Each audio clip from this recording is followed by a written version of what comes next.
Thalassa avec EDF.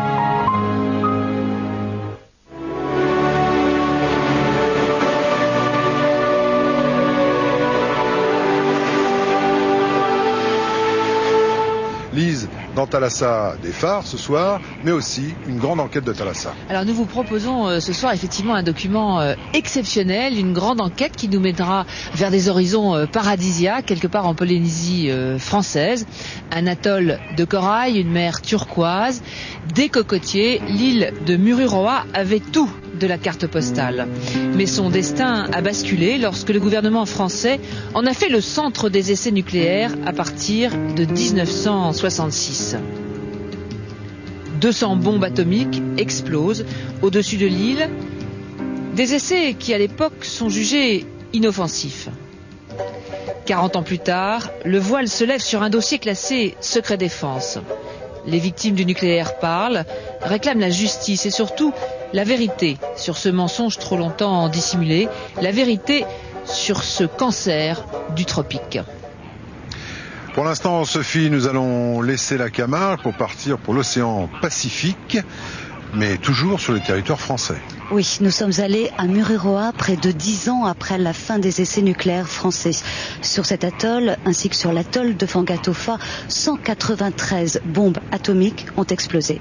De 1966 à 1996, les autorités françaises ont toujours prétendu que tout s'était très bien déroulé, sans conséquence aucune sur la santé des Polynésiens et des militaires. Aujourd'hui, la version officielle s'effondre. L'histoire des essais en France est aussi une histoire de silence, d'omission et de mensonges. Pendant 1 an, de la métropole jusqu'aux lointains atolls polynésiens, nous avons enquêté, nous sommes allés à la rencontre de ceux qui l'ont vécu.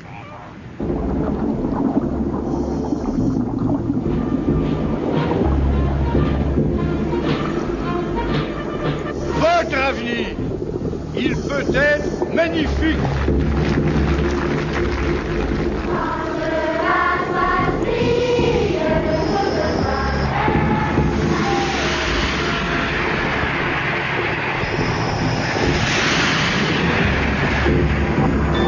À 30 mètres de fond, dans un lagon, un puits de tir atomique. La mémoire nucléaire française. 10 secondes. 9, 8, 7, 6, 5, 4, 3, 2,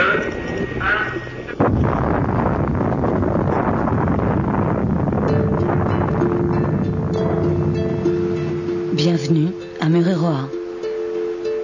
L'île du Grand Secret, à 18 000 km de Paris, une étroite couronne de quelques centaines de mètres de large sur 28 km de long. Un volcan éteint, l'atoll de l'Atome.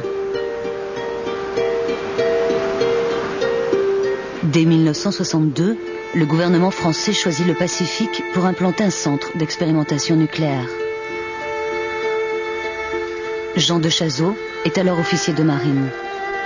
À bord de la Bayonnaise, il sillonne la région et dresse les premières cartes de navigation.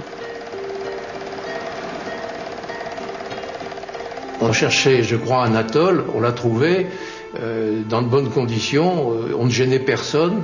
C'était un peu loin de toutes les terres habitées, pour les risques que l'on n'aurait jamais pu imaginer vouloir courir, donc se convenait.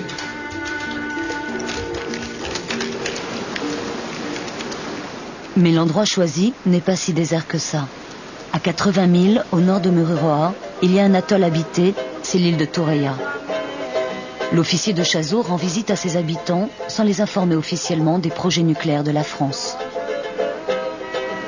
On a découvert un autre monde, pas celui dont on vous parle toujours, des Vainés et tout le reste, non. Un autre monde de gentillesse, de naturel, de gens qui s'entendaient bien entre eux, qui vivaient de façon simple, qui n'avaient pas d'ambition particulière, mais qui étaient ouverts. C'était une leçon pour des gens qui viennent des pays civilisés.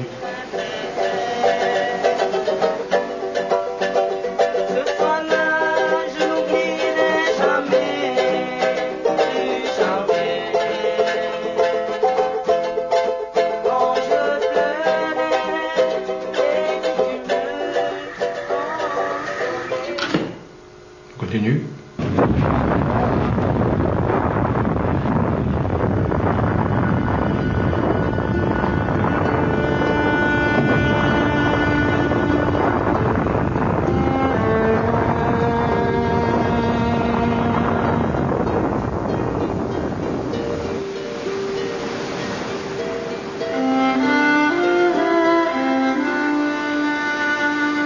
Tureia est une île de l'archipel des Tuamotu, à 120 km seulement de Mururoa, aux premières loges des expériences nucléaires françaises.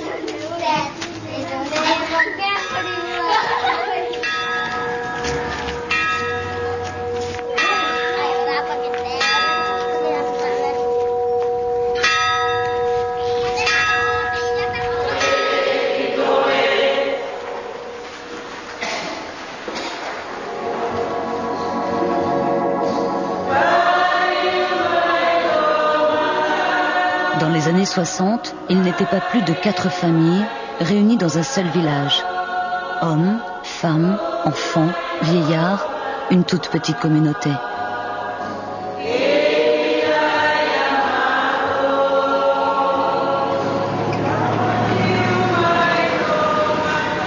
Depuis, la vie n'a pas beaucoup changé.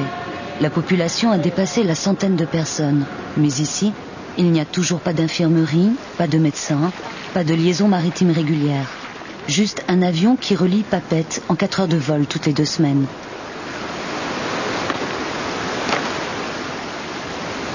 Les noix de coco sont ramassées, séchées au bord de l'océan. C'est la seule richesse de l'île. Winnie possède quelques hectares de cocoteraies. Lorsque les militaires sont arrivés sur son île, il était un tout petit garçon. On nous a mis devant le fait accompli. Et en plus, ils arrivent avec les moyens financiers dans le temps. Tout le monde a été ébloui par ça. Et tout le monde a dit Alléluia. Béni soit le Seigneur pour ces militaires, pour tout ce qui arrive. Alors, s'ils savaient ce qu'il y avait derrière.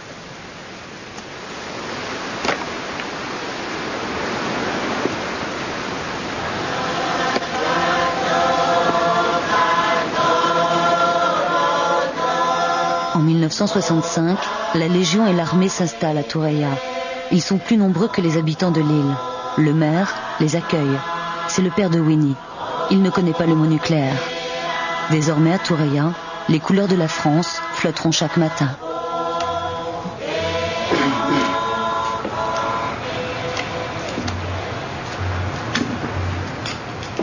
Tepoa était une toute jeune femme lorsque les Popa, les Européens, sont arrivés sur son île. Les premiers blancs qu'elle voyait de sa vie.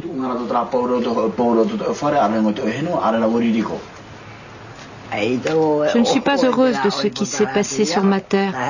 Mais que voulez-vous que je fasse? C'était pas à moi de décider.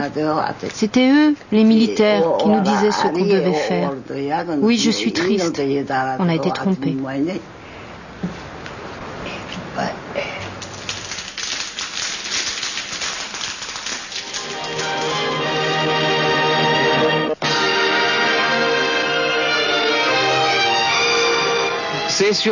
La décision d'implanter un centre d'expérimentation nucléaire dans le Pacifique est prise à la fin de la guerre d'Algérie. Il est impossible de continuer les essais dans le Sahara.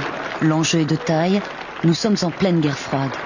Le général de Gaulle veut à tout prix doter la France de l'arme absolue, la bombe H, celle que possèdent déjà les Américains et les Russes. Grâce à la bombe, de Gaulle pourra enfin quitter l'OTAN et incarner l'indépendance. En 1966, Pierre Messmer est le ministre des Armées du général. De cette époque, il parle toujours au présent.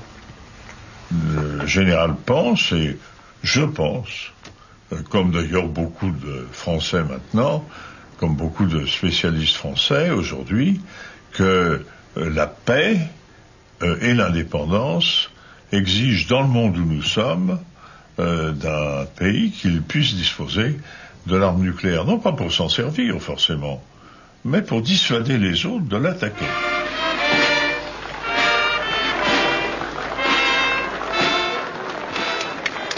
Et oui, il est vrai que la Polynésie a bien voulu être le siège de cette grande organisation destinée à donner à la puissance française le caractère de la dissuasion qui doit à tous, dans un monde dangereux, nous assurer la paix.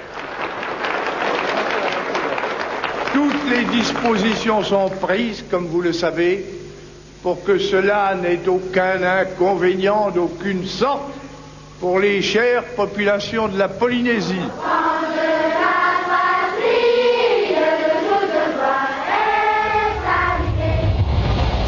Et pourtant, des rapports militaires classés confidentiels défense révèlent la fragilité de la population polynésienne.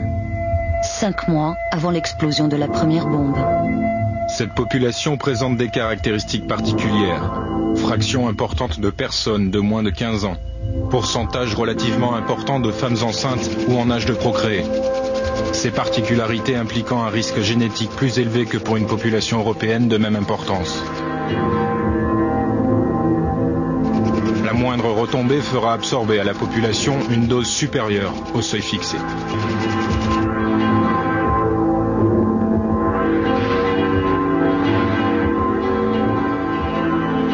Dans ce document de la direction des centres d'expérimentation nucléaire destiné au Premier ministre, on écrit noir sur blanc: un danger de contamination peut menacer plus particulièrement 4 atolls habités.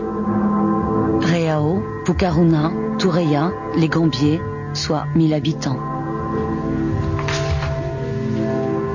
Ces rapports n'ont jamais été rendus publics. C'est un journaliste du Nouvel Observateur, Vincent Jauvert, qui les a ouverts pour la première fois en 1998. Il a eu accès aux archives militaires conservées au service historique des armées. Je me présente comme journaliste, on me donne l'inventaire, marqué ouvert, donc je demande au hasard, selon les dates, comme ça, au pif, une quinzaine de cartons, on me les donne. Je les consulte, je me rends compte qu'il y a des choses assez frappantes, flagrantes, d'incidents, peut-être d'accidents. Je commence à faire des photocopies, celles qui sont là. Et au bout de 2-3 jours, le patron, le général qui s'occupait à l'époque des archives militaires, vient me voir et me dit: écoutez, je suis désolé, mais ordre du ministère, ordre du cabinet du ministre, je dois vous reprendre ces documents. 9, 8, 7, 6, 5, 4, 3, 2, 1, feu! Le 2 juillet 1966 explose Aldébaran. Officiellement, le tir se déroule dans d'excellentes conditions. Le premier essai, le vent tourne dans le mauvais sens. Il pensait que le nuage allait aller vers la mer sans toucher l'île. En fait, il va dans l'autre sens et touche Mangareva. Le nuage radioactif est plus concentré que prévu. Les vents de basse couche l'entraînent vers l'est, vers l'île habitée de Mangareva au Gambier. À 23h, un premier téléx est envoyé au patron des opérations, le vice-amiral Laurin. Il l'informe d'une radioactivité importante.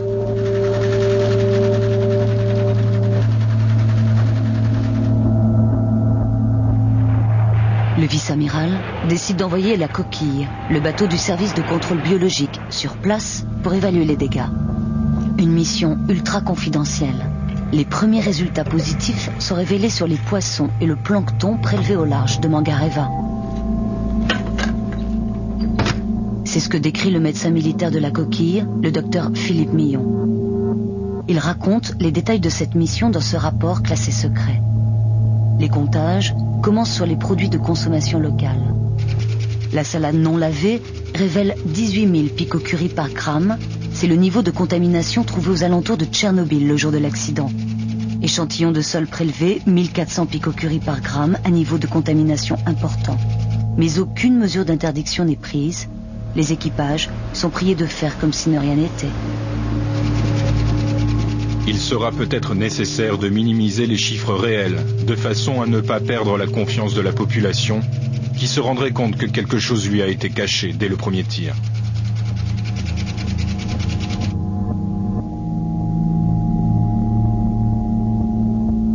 Si la situation est telle qu'il la croit à l'époque, elle est gravissime. Ces gens vont mourir. Et ça, c'est l'armée, c'est De Gaulle, c'est l'époque. On dit rien. On ment. Regardez bien ces enfants, ce sont les enfants de la bombe. Ils font partie des 60, pas un de plus, habitants de l'atoll de Tureia, qui ne se trouve qu'à quelques brasses de Mururoa. Ce sont les plus exposés à un danger que l'autorité militaire conteste. Je me porte garant, personnellement, qu'il n'y a eu aucun danger sous mon règne, si je puis ainsi m'exprimer, concernant ce que je connais, ce dont je suis responsable, pour les populations de Polynésie française et même les populations des archipels. Ceci est formel et tout le reste n'est que faribole, mensonge, naïveté, ignorance ou propagande, ce qui est beaucoup plus dangereux. 40 ans après le premier tir nucléaire en Polynésie, 40 ans après le premier accident, le ministère de la Défense ne nie pas l'authenticité de nos documents. Oui, la transparence, nous l'avons pratiquée. C'est faux. Pourquoi les documents sont toujours classés secret défense? Mais parce que les documents relèvent du secret de la défense nationale et d'ailleurs ceux qui en sont détenteurs... Ces documents-là relèvent du secret de défense et nationale? Bien entendu, la réglementation sur le secret de la défense nationale, elle s'applique à tous les documents qui font l'objet d'une classification. Celui-là, apparemment, en fait partie. Et d'ailleurs, la compromission du secret de la défense nationale est un délit au regard du code pénal. C'est-à-dire? C'est-à-dire que les personnes qui compromettent des documents en les rendant publics alors qu'elles ne sont pas autorisées à le faire sont passibles de poursuites.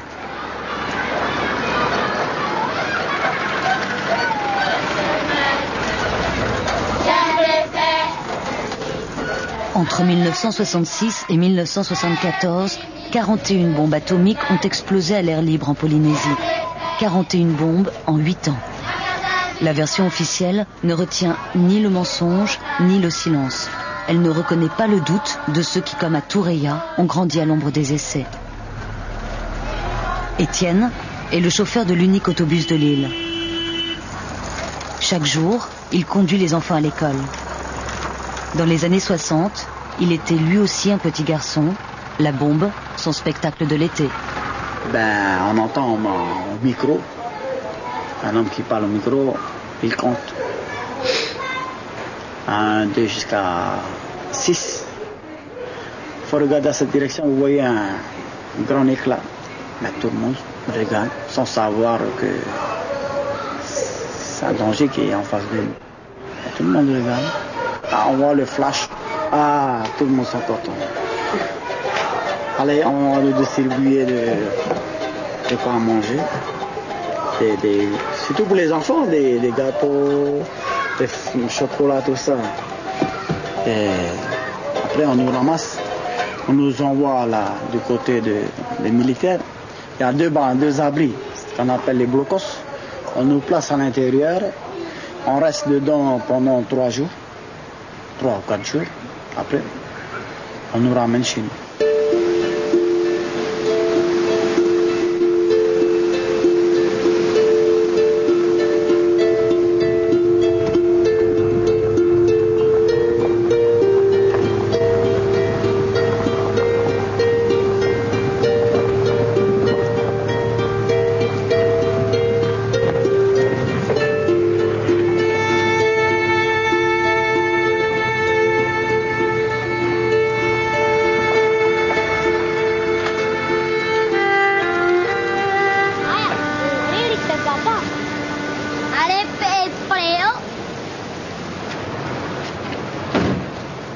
Les blocos sont toujours là, jamais démontés.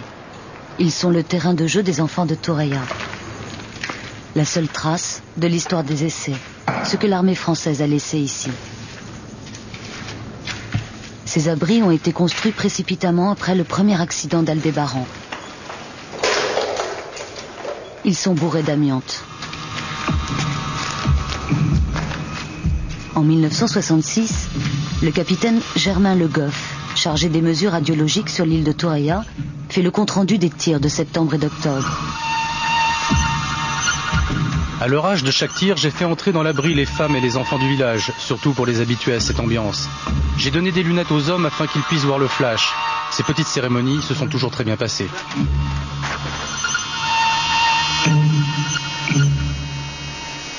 Le rapport fait état d'une contamination radioactive dès le 2e tir de septembre, Rigel. Les retombées ont lieu sur l'ensemble des îles habitées autour de Mururoa.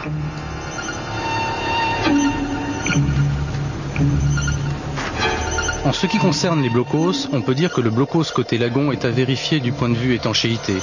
Et après une nuit de pluie, la moitié de la surface est couverte d'une immense flaque d'eau.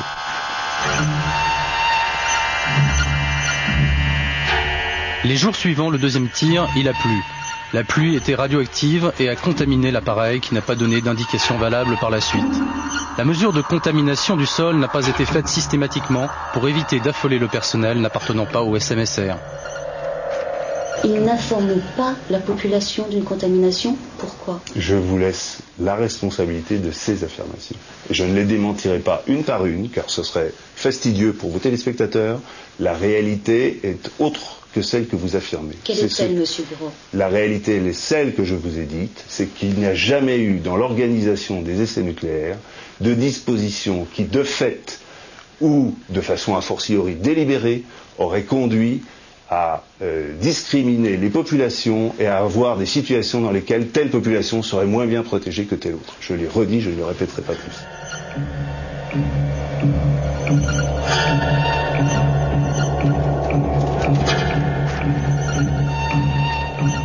Tu n'as pas peur? Non? Parce que tout le monde n'a pas peur ici. Parce qu'à la fin de péter la pompe, on donne de l'argent.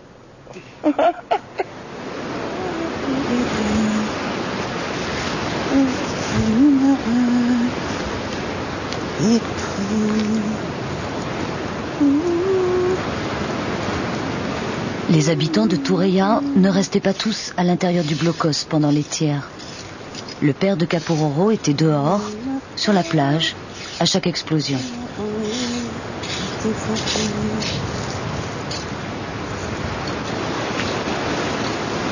Ça, c'est la tombe de mon papa. Il est décédé de la maladie cancer du poumon. Parce que c'est lui qui prenait les photos de la bombe. Pendant tous les essais font à Muru, il travaille avec le professeur ici à Toureya. Le père de Capororo est mort du cancer à l'âge de 59 ans. 9 habitants de Toureya sont décédés des suites de cette maladie ces 5 dernières années. 9 personnes sur 70 adultes.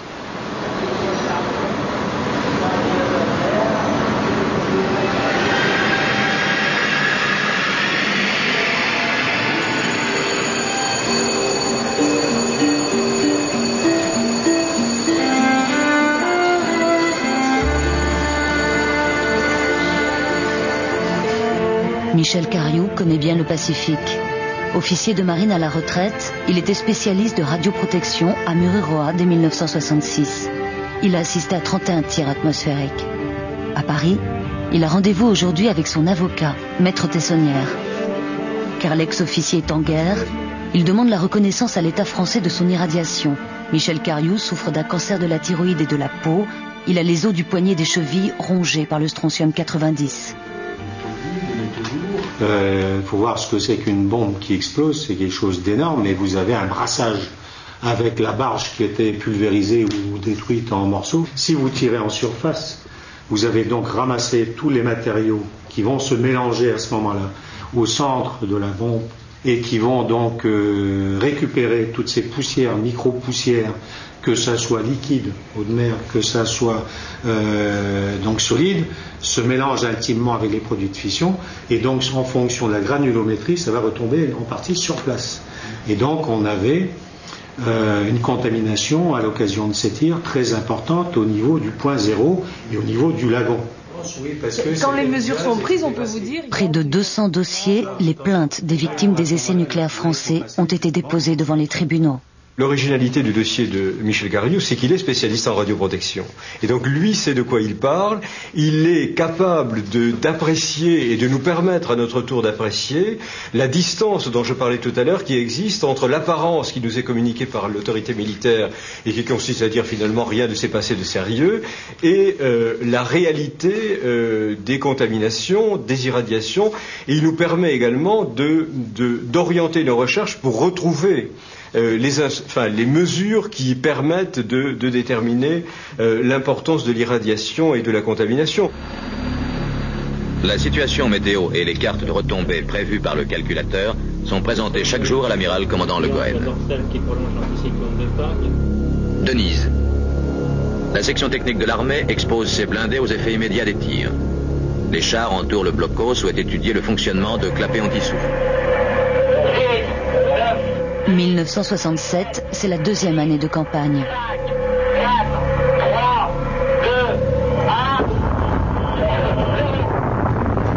Michel Cariou est à bord du De Grasse, le bâtiment de la marine commandant les opérations. Le 27 juin, 8h30 local, Antares est tiré. Comme ces hommes, il assiste à l'explosion à 20 km du point zéro et sent le souffle de la bombe depuis le pont du bateau. Tout le personnel doit rentrer impérativement à l'intérieur.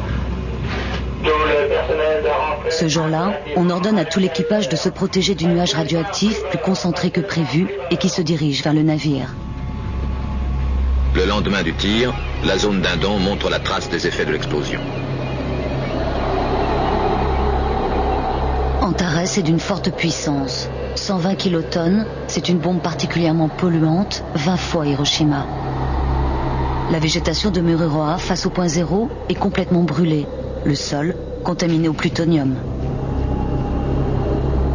Le lendemain du tir a lieu la récupération des enregistrements militaires.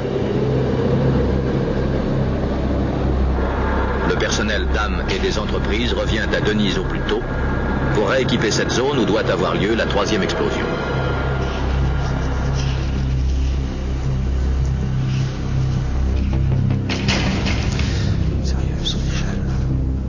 J'ai toutes les mesures, toutes les valeurs qui prouvent que le lagon à Mururoa ou à Fangatofa, à chaque tir était contaminé et que, ensuite la décroissance de radioactivité se faisait dans le lagon, mais que à chaque fois que l'on tirait, il y avait de nouveau une charge de radioactivité dans l'eau de mer, à nouveau il se contaminait et puis que tout ça allait en croissant.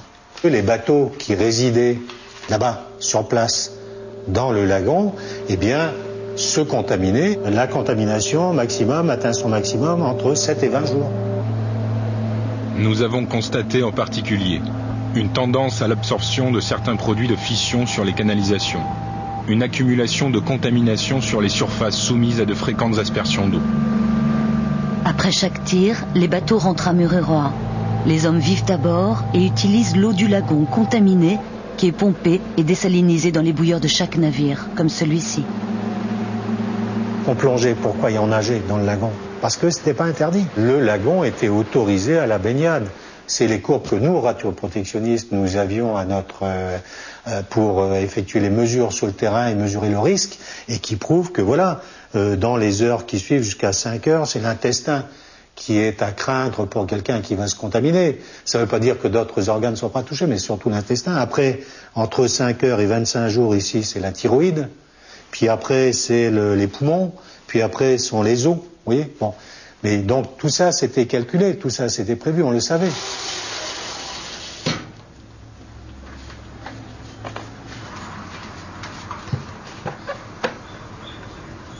« 18h01, au micro de Radio M, Jean-Pierre, pour vous présenter le flash infocycle de la soirée. »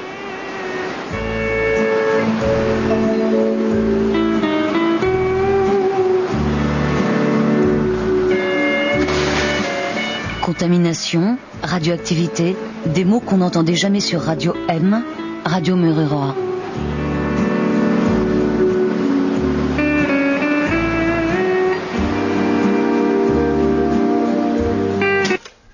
Alors à Radio Muru, on parlait de tout sauf de la bombe.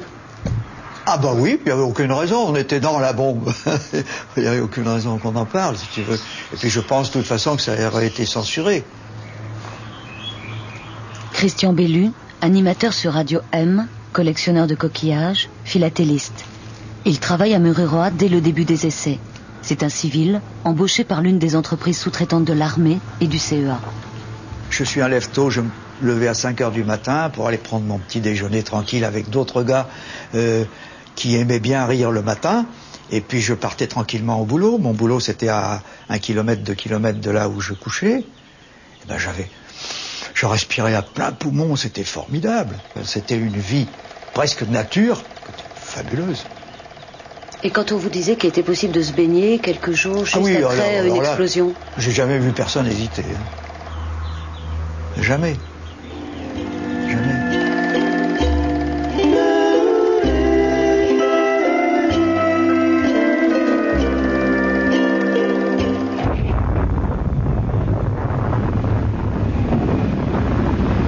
Juillet, 8h, Arcturus est tiré. C'est la 3e bombe de l'année 1967. Elle explose au niveau de la mer suite à un incident technique. Une explosion commentée en direct par les militaires. Oh, ça monte toujours. Il y a juste le pied qui tombe. Oh, il n'y a pas grand-chose qui tombe. Hein. Les retombées au niveau du pied du champignon sont plus importantes que prévu. Elle tourne, vous voyez. Tant qu'elle a des volutes, elle s'incline déjà, vous voyez. Surtout, le nuage prend la direction du nord, la direction de l'île de Torreya. Le tir sur barge a entraîné une certaine contamination. Une certaine contamination. Le commentaire de ce film, tourné par le service des armées, minimise les effets de la bombe, l'euphémisme est de rigueur. Il s'avère que les retombées sont immédiates, constatées, mesurées, sur l'île de Torreya, mais aussi à bord des bâtiments de la marine, comme le de Grasse, le Dives et le Doudard de Lagrée. À Torreya, il pleut, c'est de nouveau de l'eau radioactive qui tombe du ciel.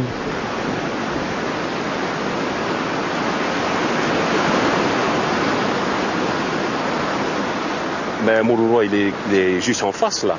À partir d'ici, on voyait à l'œil nu quand la bombe explose. Il faut compter 40-45 minutes après qu'on sent le tremblement. On sentait le tremblement de terre comme si c'est vraiment un tremblement de terre. Mais non, c'est la bombe qui a explosé à Mururoa.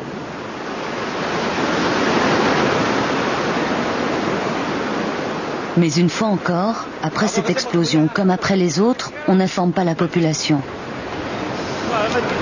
Aucune mesure n'est communiquée, aucune interdiction.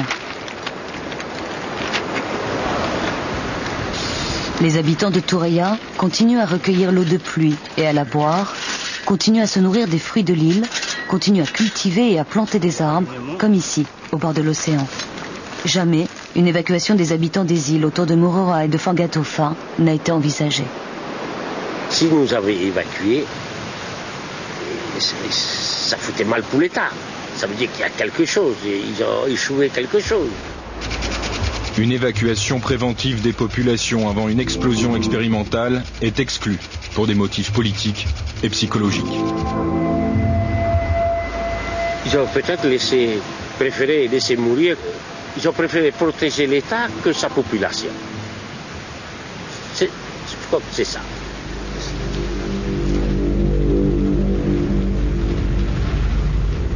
En 1967, les bombes sont fixées sous ces énormes ballons.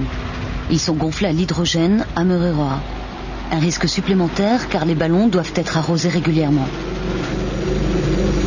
La technique du tir sous ballon est présentée officiellement par la France comme particulièrement propre. Mais c'est un mode de tir qu'on connaît mal à l'époque et qu'il est difficile de maîtriser en raison des vents qui peuvent l'entraîner. L'utilisation des ballons est vivement critiquée dès la 2e campagne de tir par le patron du De Grasse lui-même, le vice-amiral Laurin. Moi, je vous dirai ce que je pense de l'exercice au terrain quand vous aurez fait les uns et les autres vos observations. Dans ce rapport adressé au ministère des Armées, il conteste son utilisation et souligne le risque de contamination. Le ballon apporte ses contraintes propres, qui font que le ballon tel qu'il est n'est pas du tout adapté à la météorologie de basse couche du Pacifique. Les retombées directes passent par-dessus les riverains, très certainement à Torreya, à peu près certainement à Pukaruareao et au Gambier. Résumons-nous, assez cyniquement, en disant que dans les tirs sous ballon, les retombées se font plus loin que la zone dangereuse. Nous comptons sur la diffusion pour les rendre inoffensives. Cyniquement, le mot de la conclusion. Cyniquement, on continue donc à espérer que les particules radioactives soient dispersées dans les hautes couches de l'atmosphère. On espère, autant prier. Le ballon sera utilisé jusqu'à la fin des essais atmosphériques. La marche forcée vers la bombe H est à ce prix. Coûte que coûte, il faut continuer. Le général à Paris s'énerve. Les scientifiques français sont priés d'accélérer leurs recherches, mais pour cela, ils ont besoin d'encore plus d'essais grandeur nature. La première explosion de la bombe H est finalement prévue pour l'été 68. Les précédents essais ont été polluants. Personne n'est vraiment sûr de maîtriser un engin aussi puissant. On organise alors la seule évacuation de l'histoire nucléaire, l'évacuation de l'île de Torreya. Officiellement, On ne parle pas de risque aux habitants de la petite île, mais de vacances offertes par l'État français, un cadeau pour leur collaboration.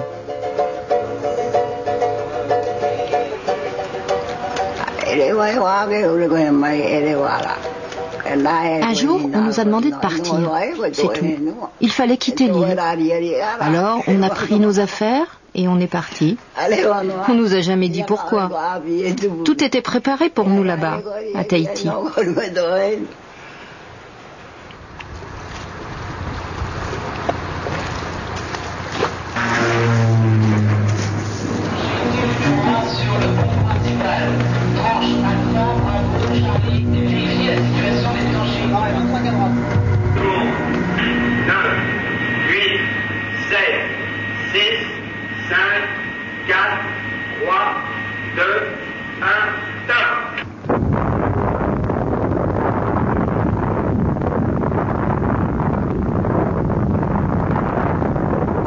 Août 1968, la première bombe thermonucléaire. Canopus, 2600 kilotonnes. À 75 km du Foch, la tête du champignon atomique touche à la stratosphère. Le tir atmosphérique français le plus puissant. Jean-Claude Bourdelon est le premier à plonger au point zéro juste après l'explosion de la bombe H. Il travaille alors pour le CEA.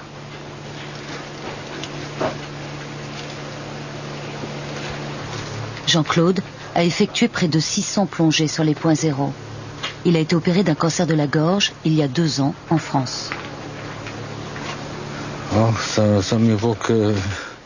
moi, ça repart presque 40 ans en arrière. Et je me dis, dans le fond, qu'est-ce qu'on faisait là, quoi. On posait tous les câbles de télécommande, des gros câbles de télécommande, qui partaient du point zéro pour aller au blocos. Une fois que ces tirs étaient terminés, on revenait pour replacer encore ces corps morts et ces câbles de télécommande. Combien de temps après l'explosion ? Ça dépendait entre 5-6 jours et 1 mois. Mais le problème, c'est que des fois, on avait des entrées d'eau, on a bu de l'eau par les détendeurs, où il y avait des fuites, les joints qui n'étaient pas très bien, et de temps en temps, on buvait. Voilà. Vous vous souvenez, vous, avoir avalé de l'eau de mer sur le point zéro ? J'ai avalé de l'eau de mer. À chaque plongée, Jean-Claude était équipé d'un film dosimétrique chargé d'enregistrer les irradiations. Les résultats auraient dû figurer dans son dossier médical. J'ai écrit au ministère de la Défense pour avoir mon passé dosimétrique. Et ils m'ont répondu, voilà ce qu'ils m'ont répondu. Le relevé dosimétrique montre un total de 35 millilièmes, soit 0,35 millivers. Je ne sais pas ce que ça veut dire. Tout le reste, il disait des films non rendus, alors que c'est pas vrai, puisque les films, on était obligé de les porter et on les remettait aux services intéressés. Donc je comprends pas, sur tout le séjour, la plupart du temps, ils mettent film non rendu, film non rendu, film non rendu.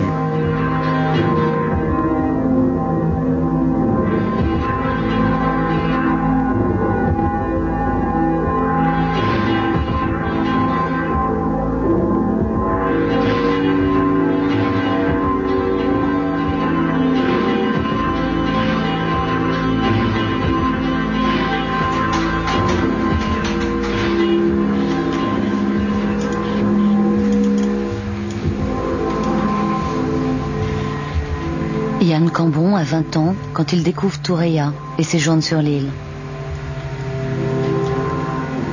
Engagé dans la marine, il travaille en 1970 en 1971 sur l'atoll pendant les campagnes d'essai. J'étais au service de sécurité radiologique. J'aurais dû donc avoir théoriquement un minimum d'informations sur le rayonnement, sur les types d'éléments radioactifs et sur les possibilités de se protéger contre la radioactivité. Je n'ai absolument rien eu, comme toutes les personnes qui étaient avec moi d'ailleurs. On nous envoyait sur l'atoll, et puis ça se passait comme ça, sans précision, sans information. Vous aviez des tenues particulières? Un maillot de bain, une paire de lunettes.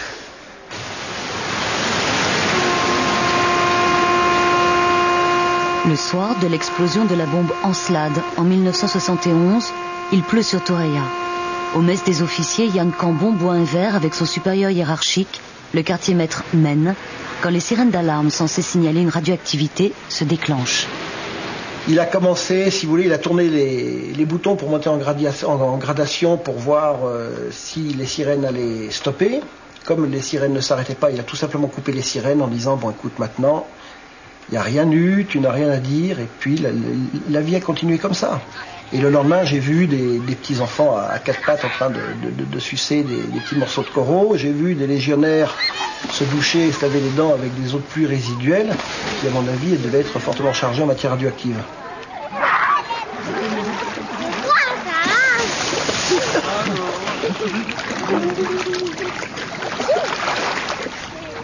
Capororo était une toute petite fille pendant les essais atmosphériques.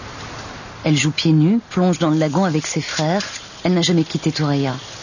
L'eau de pluie qu'on recueille ici est la seule eau douce de l'île. Radioactive ou pas, on a toujours cuisiné avec, on l'a toujours bu. Aujourd'hui, Capororo est mère de 3 enfants. Elle est malade depuis 2 ans. Cette maladie a commencé par des tremblements.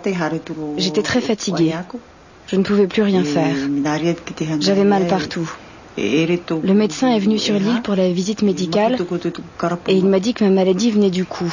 Le nom, c'est la thyroïde.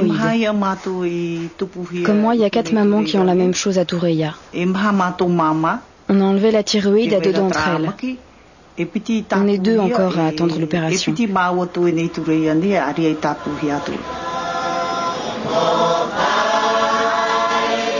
Le taux de cancer de la thyroïde est 2 fois plus élevé en Polynésie que dans le reste du Pacifique. Ce soir, à Torreya, on charge les sacs de copra. C'est la dernière récolte. Les producteurs dépendent du cargo. On ne sait jamais quand il va arriver. Le Taporo navigue d'île en île, des atolls jusqu'à Tahiti.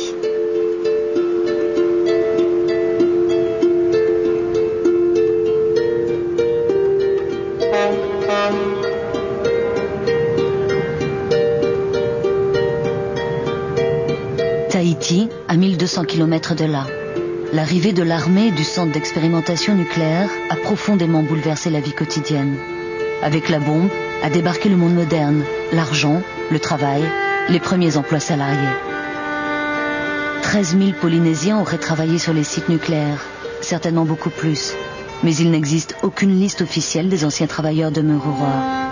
Pendant des années, personne n'a posé de questions. Le silence s'est rompu à la fin des essais. John Doom est à l'origine de la création en 2000 de la première association polynésienne. Mururoa et Tatu, c'est son nom.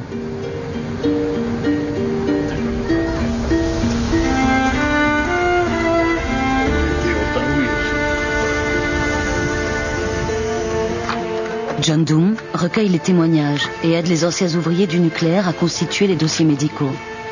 Dans ce quartier, tous les hommes partaient sur l'atoll de l'Atome. Pierre Largetot était manœuvre, il s'est fait opérer d'un cancer du côlon.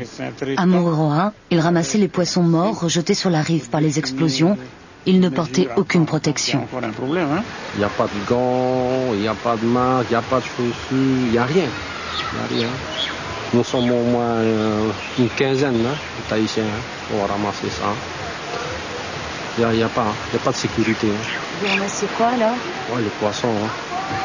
Tous les poissons qui ont été rejetés par la mer. Alors le jour où les syndicats sont venus à Muru, c'est là que ça a commencé à bouger un peu parce qu'on nous a interdit d'aller ramasser ces trucs-là. Alors depuis le temps que nous on ramasse ça, on n'a pas interdit.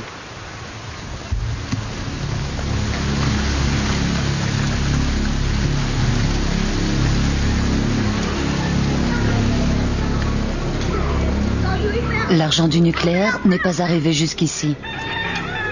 Les bidonvilles sont nombreux à Tahiti. Près de 20 000 personnes vivent aujourd'hui dans des conditions insalubres.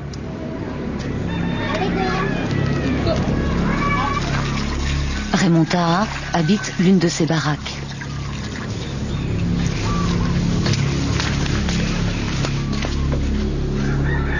Raymond a commencé à travailler à l'âge de 16 ans.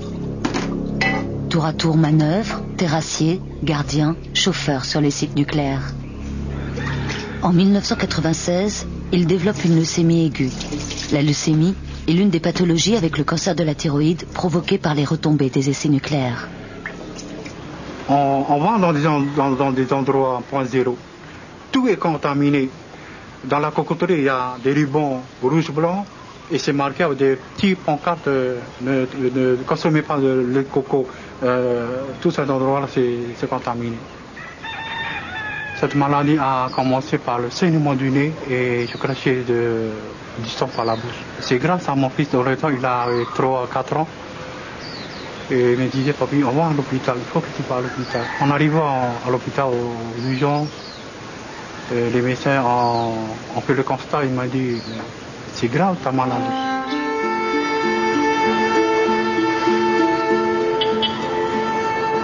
Par la suite, je ne pouvais plus manger, j'avais des difficultés à avaler les aliments. J'ai consulté mon médecin traitant, Pépino, de la clinique Cardella. Son diagnostic était que mon problème était mes dents gâtées depuis un certain temps. J'avais un cancer sous la langue. Sur le bureau de John Doom, des dizaines de dossiers, autant d'histoires de vie et de maladies.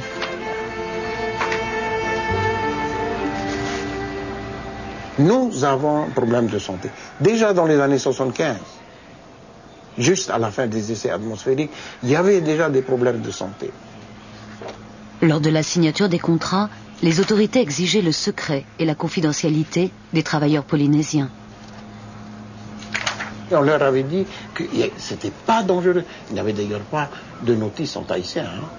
On leur disait seulement, ne faites pas ceci, ne mangez pas de poisson, mais le pourquoi et tout cela, ils ne le savaient pas. Alors, mais ils tenaient à garder donc ce qu'ils ont signé, le secret, ils n'ont rien dit. Et il y en a des Polynésiens qui sont morts, malheureusement, sans avoir rien dit, par peur des représailles sur leur famille et sur leurs enfants qui travaillent peut-être dans l'administration.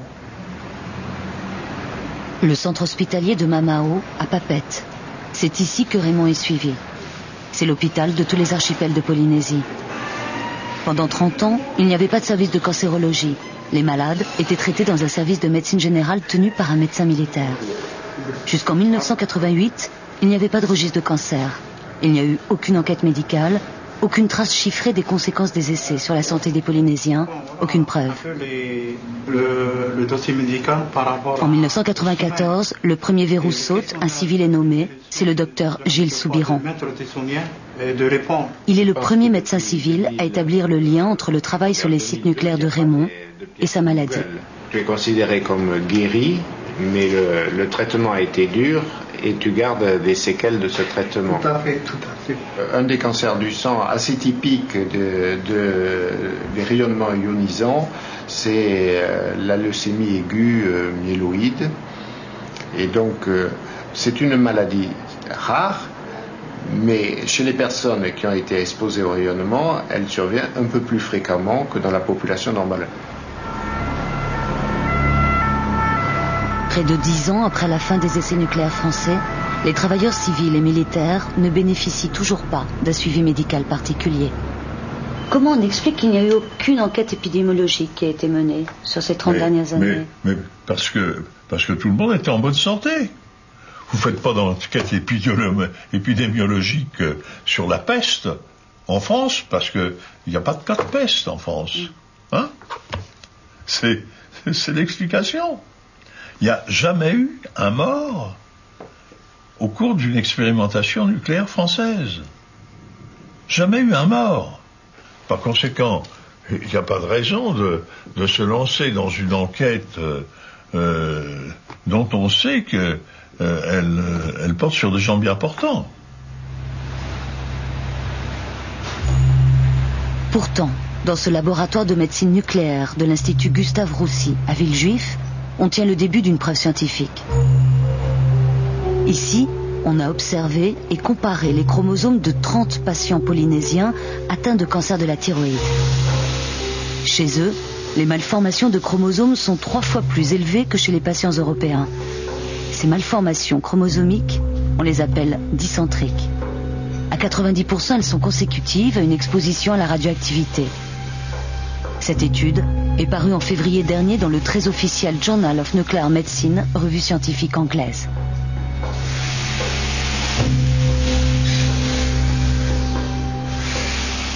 Deux chromosomes différents peuvent être remis bout à bout pour former un seul élément qui comprend 2 centromères. Et donc on les appelle dicentriques. Et en fait, c'est le raccollement de 2 éléments différents. Et ça, c'est tout à fait anormal. Et ce n'est trouvé chez, pour ainsi dire, très très peu de gens. Vous interviewez tout scientifique, quand vous parlez de dicentrique, évidemment, il pense tout de suite à la radiation. Hein ?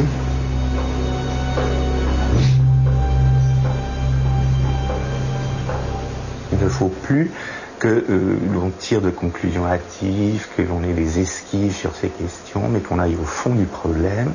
Et ceci ne peut plus être fait de façon ponctuelle par un petit laboratoire travaillant dans son coin, mais doit être clairement transparent et doit nécessiter, pour être élucidé clairement, une volonté politique de le faire.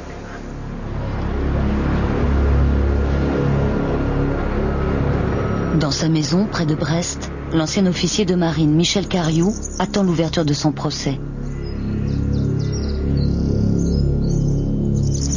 Déjà, je suppose que pour un civil, c'est pas facile d'aller en justice, mais pour un fonctionnaire et fonctionnaire militaire en plus, c'est encore plus difficile. Donc, quelque part, en portant plainte contre le régime contre le ministre des Armées, je porte plainte contre l'État en même temps. L'État que j'ai servi au mieux pendant 27 ans de ma vie. Alors, vous savez, c'est difficile, voilà. C'est pas facile. Aujourd'hui, Michel Cariou participe à la réunion de l'AVEN Finistère. L'AVEN, l'association des vétérans des essais nucléaires. Ce qui m'avait beaucoup choqué à l'époque, c'est de découvrir qu'il y avait beaucoup de veuves. J'ai tout de suite pu établir le lien entre les pathologies, les maladies qu'ils avaient pu développer et l'éventuelle irradiation et contamination qu'ils avaient subies à l'époque.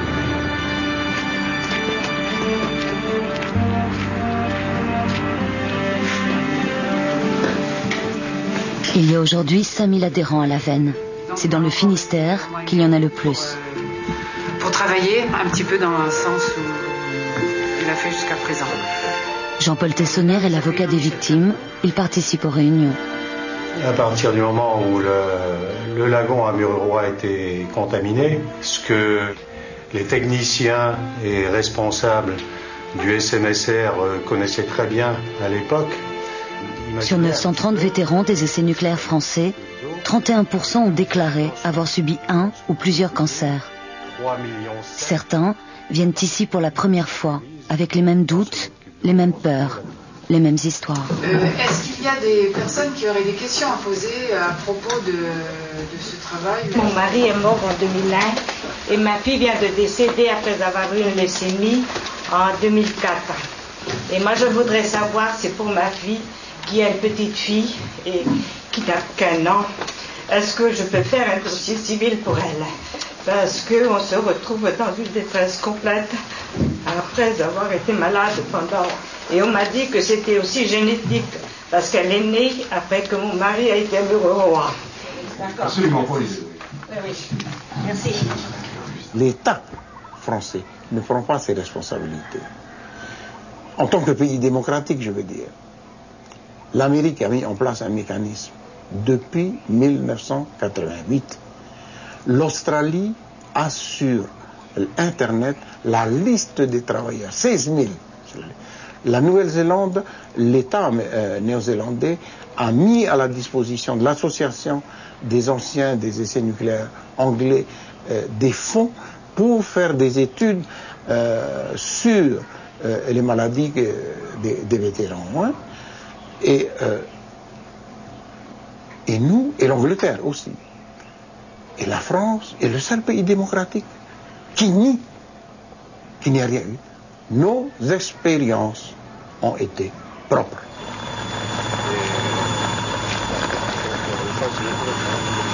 Près de 10 ans après la fin des essais, aucune liaison régulière ne dessert Mururoa. L'île est toujours classée terrain militaire. C'est avec l'armée et lors d'un voyage organisé pour nous par le ministère de la Défense qu'on décolle de Papeete. Notre accompagnateur s'appelle Claude Musat. C'est un civil du CEA, le commissariat à l'énergie atomique. La seule personne que nous avons le droit d'interviewer.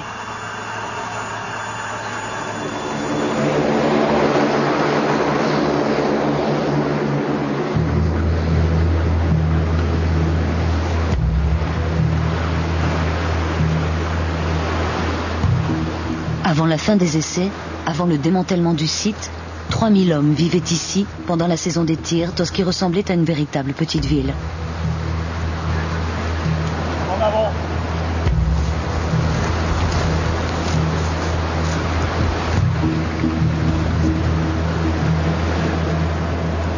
Aujourd'hui, une vingtaine de soldats seulement occupent les lieux.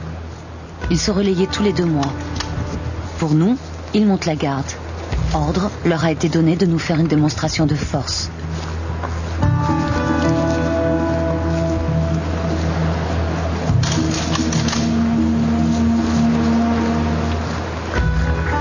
Patrouille devant un lagon vide, personne n'est autorisé à faire escale à Mururoa.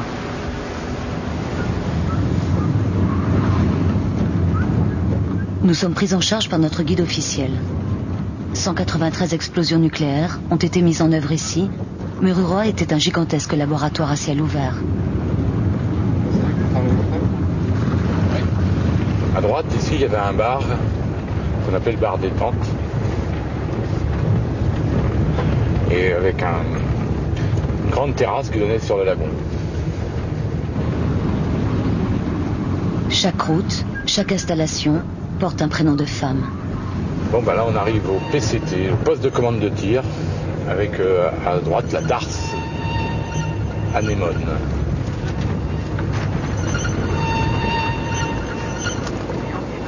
Dans le PCT, il restait quelques techniciens qui étaient chargés de la vérification avant les derniers moments du tir, et c'était eux qui déclenchaient les tirs, et ils restaient sur place pendant le déroulement du tir. Ils restaient à l'intérieur de ce blocos. Ils restaient à l'intérieur des blocos, oui. Ils risquaient rien ici? Ben non. Tout ce qui a pu être démonté, recyclé, vendu à la ferraille, l'a été. Le reste a été enfoui ou jeté à l'océan. Reste à Mururoa les blocos.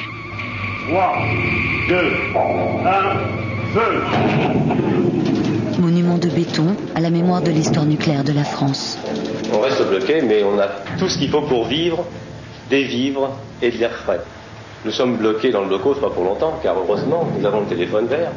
Et nous téléphonons donc à la Rance pour que les hélicoptères viennent nous chercher si par hasard la contamination était trop importante. Et vous pourriez tenir combien de temps? Je pense que nous pouvons tenir 2 ou 3 jours. Ça ne vous est jamais arrivé jusqu'à présent? Ça n'est jamais arrivé.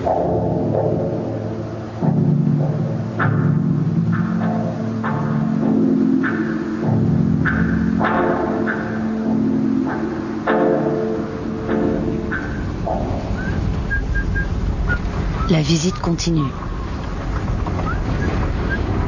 Dans tous les cocotiers qu'il y a ici, c'est les cocotiers qu'on a essayé de planter parce qu'on n'a pas de coco en zone nord et on a essayé de planter des cocotiers pour en récupérer.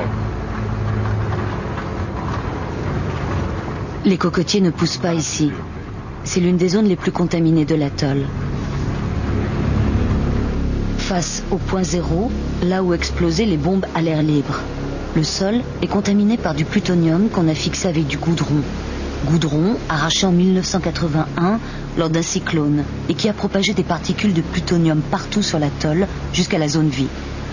Alors le plutonium qui reste ici, il est dans le banc Colette qui se trouve devant nous, là, c'est la zone bleu clair, par environ 10 mètres de profondeur et il a été mélangé au sable qui forme ce banc. Et vous savez combien il y en a? Oui, on sait combien il y en a. L'ordre de grandeur au point maximum, c'est de l'ordre du million de becquerels par kilo. Et qu'est-ce que ça signifie? Un becquerel, ça fait quoi Le curie, c'est de l'ordre de 10 grammes. Alors curie, c'est 10 puissance 10.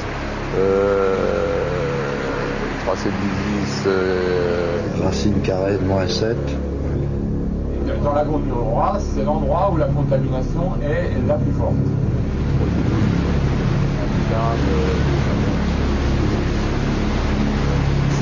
Bruno Barillot.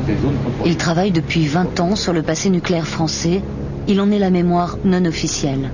Bruno Barillot vient d'être nommé à la tête du comité d'enquête sur les essais nucléaires qui vient d'être créé en Polynésie. Il donne des chiffres, par exemple, des chiffres d'1 million de becquerels. Quand on sait que sur la région parisienne, les sédiments, c'est 450 becquerels, ça fait 2000 fois plus que dans la région parisienne.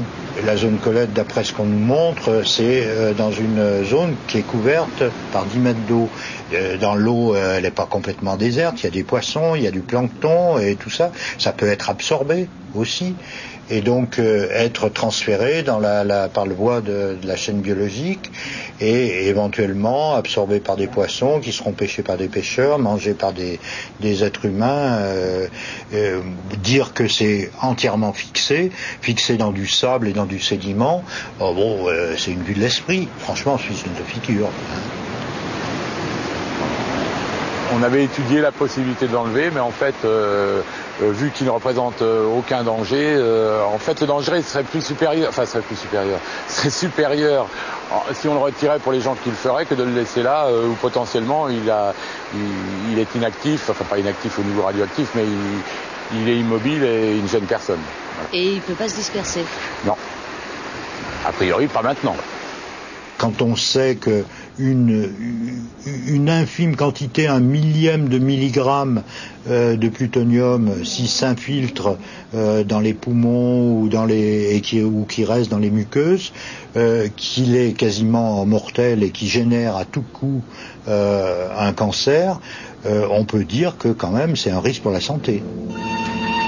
En 1974, face à la pression internationale qui condamne la France et ses essais aériens, le gouvernement décide de passer aux essais souterrains, les essais enterrés.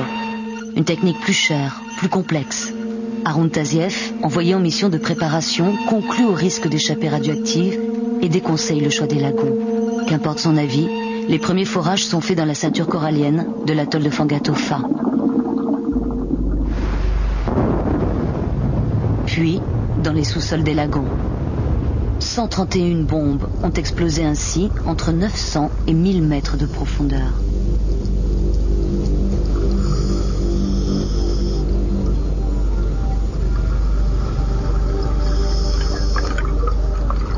Aujourd'hui, autour du seul puits de tir qu'on nous autorise à filmer, tout le corail est explosé.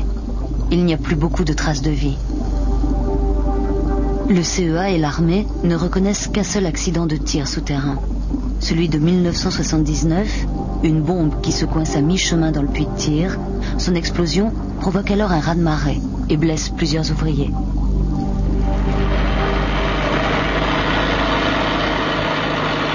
Aujourd'hui encore, l'armée et le CEA contrôlent l'eau à la sortie de ces mêmes puits de tir.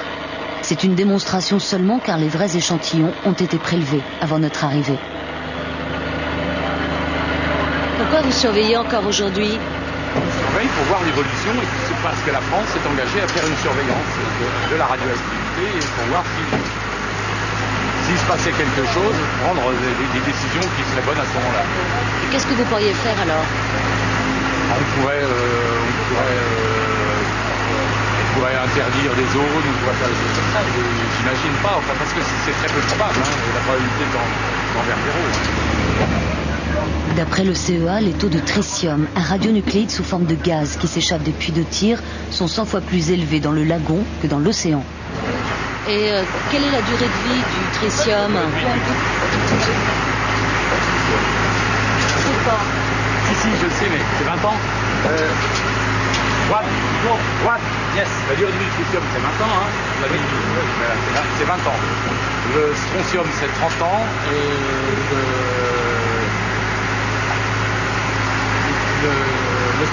le césium, c'est 30 ans, et le strontium... L'Agence internationale pour l'énergie atomique, dans son rapport de 1998, constate la présence de tritium, mais ne conclut à aucun risque pour l'environnement.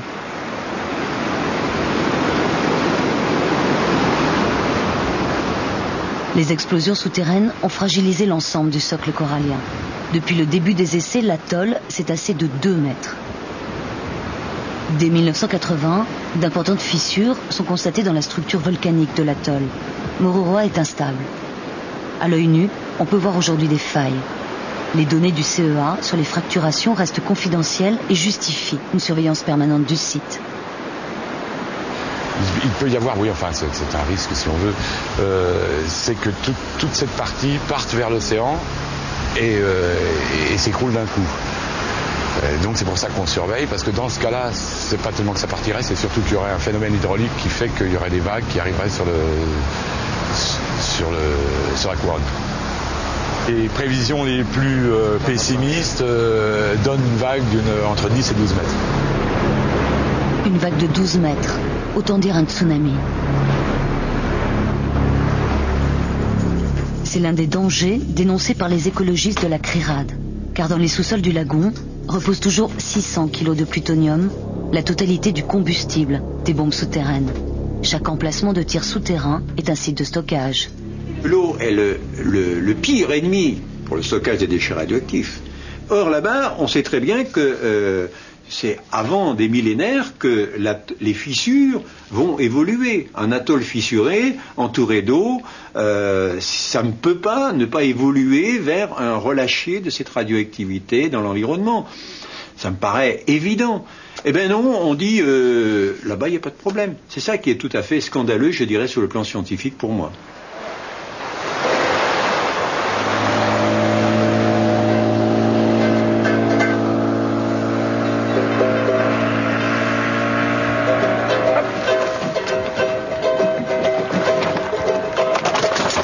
À 120 km de là, à 120 km de Mururoa, on continue à vivre et à se nourrir de l'océan.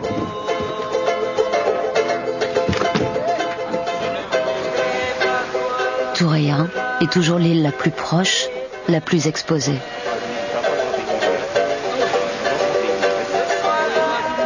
Près de 40 ans après le début des essais, les mêmes questions restent sans réponse. On ne sait pas si on est malade de ceci. Il y en a quelques-uns qui sont morts de cancer de quoi. On ne sait pas. Comme maintenant les tirs sont finis, ça n'intéresse plus les scientifiques. Et parce que c'est fini, on n'a plus besoin. On n'a plus rien à faire dans ces îles-là. Il n'y a plus personne qui vient regarder si on va bien, si on va mal.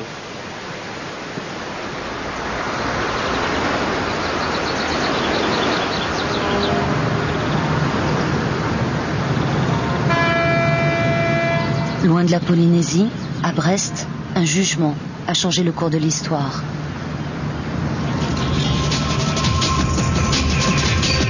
Une nouvelle victoire pour les vétérans des essais nucléaires français devant les tribunaux. Pour la 2e fois en une semaine, le tribunal des pensions a octroyé une pension d'invalidité à un ancien officier qui avait servi à Mururoa et qui souffre aujourd'hui d'un cancer de la thyroïde. Le 13 juin, le tribunal des pensions militaires reconnaît l'irradiation de l'ex-officier de marine Michel Cariou. C'est l'un des premiers jugements qui établit le lien entre l'exposition au rayonnement radioactif à Mururoa et la maladie. Combien d'années de lutte contre un État qui ne veut rien entendre. Alors c'est à la fois un point final à une certaine rancœur et puis en même temps, la joie donc de ce fait-là. Ouais. Beaucoup de joie, beaucoup de plaisir de dire enfin c'est marqué noir sur blanc, on reconnaît que nous avons été irradiés. Ça, c'est formidable.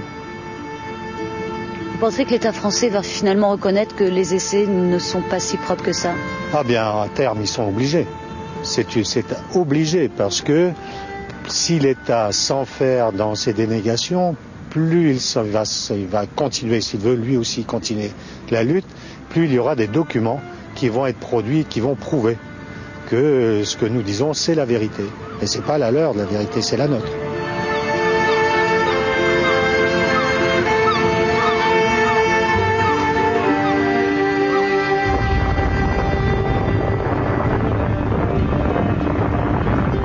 Toutes les dispositions sont prises, comme vous le savez, pour que cela n'ait aucun inconvénient d'aucune sorte pour les chères populations de la Polynésie.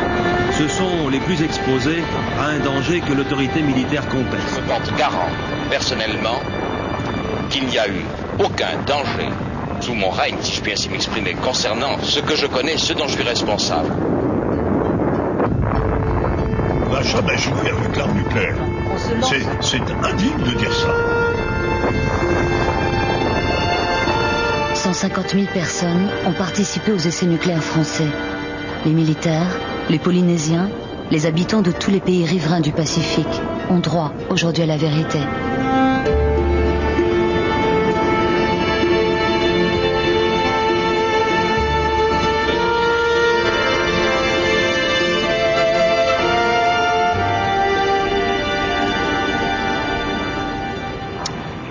Cancer du tropique. Sophie, où en est-on depuis le jugement du tribunal de Brest? Eh bien, il s'avère qu'il y a quelques semaines, c'était à la fin du mois d'août, très exactement, le ministère de la Défense a fait appel de ce jugement. Donc on est toujours dans une situation de blocage et de non-reconnaissance de la part de l'État français. Et ce jugement en appel, c'est pour quand?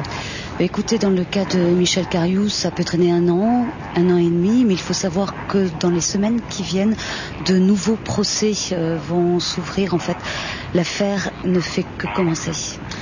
Merci Sophie, vous nous tenez au courant bien sûr.